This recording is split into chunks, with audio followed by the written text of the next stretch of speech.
From the plains of South America and Australia to the African savanna, termite mounds are a constant feature of the landscape and an essential element for the balance within those ecosystems.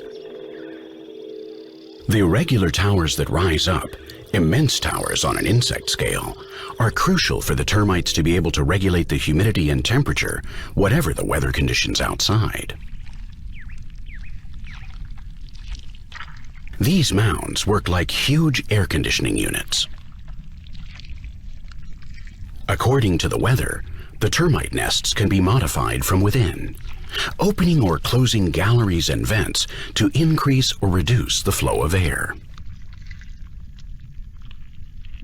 The stability that these tiny engineers achieve in the nest's thermal and humidity conditions is only matched by what humans have attained with our most modern technology and equipment.